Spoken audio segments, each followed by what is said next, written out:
നിങ്ങൾ എവിടെയായിരുന്നാലും അലക്സ വഴി വോയിസ് കമാൻഡുകൾ ഉപയോഗിച്ച് ഞങ്ങളുടെ ഉൽപ്പന്നങ്ങൾ പ്രവർത്തിപ്പിക്കുവാൻ കഴിയുന്നതാണ്. Alexa, I'm home. അത് ഫാനായാലും AC ആയാലും വിൻഡോ ഷെയ്ഡ്സ് പ്രവർത്തിപ്പിക്കുവാനായാലും ഇനി വോയിസ് കമാൻഡുകൾ മാത്രം മതി. മൗലാന ആസാദ് ലൈബ്രറിയിലെ പുതിയ പുസ്തകങ്ങളുടെ പ്രദർശനവും പുസ്തക പരിചയവും നടന്നു.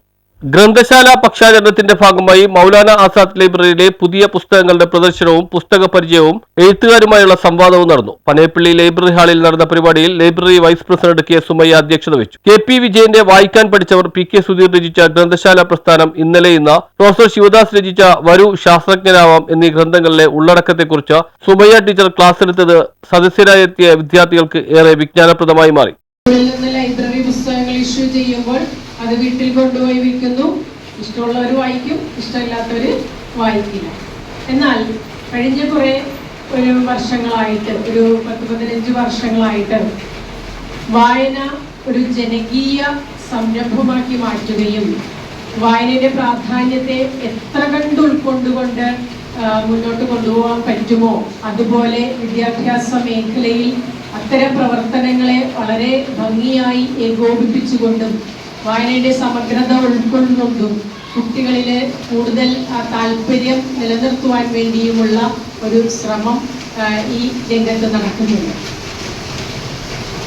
പ്രിയ കുഞ്ഞുങ്ങളെ, നമ്മൾ വായനാ ദിനം എന്നൊക്കെ പറയുമ്പോൾ അല്ലെങ്കിൽ വായനാ പക്ഷാചരണം എന്നൊക്കെ പറയുമ്പോൾ നമ്മളുടെ മനസ്സിലേക്ക് ഓടിയെത്തുന്ന ഒരു വ്യക്തിയുണ്ട്. ആരാത്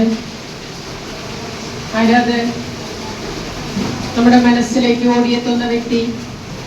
PN Panicker, P Kesavadas, I വിദാസ് എന്നീ പ്രമുഖ വ്യക്തികളെ VB ലിജിയ ടീച്ചർ അനുസ്മരിച്ചു. വായനയുടെ പ്രാധാന്യത്തെക്കുറിച്ച് MB മുഹമ്മദ് സഗീർ ക്ലാസ് എടുത്തു. നമ്മളിങ്ങനെ കൊണ്ടുപോകും വായനയിലേക്ക്.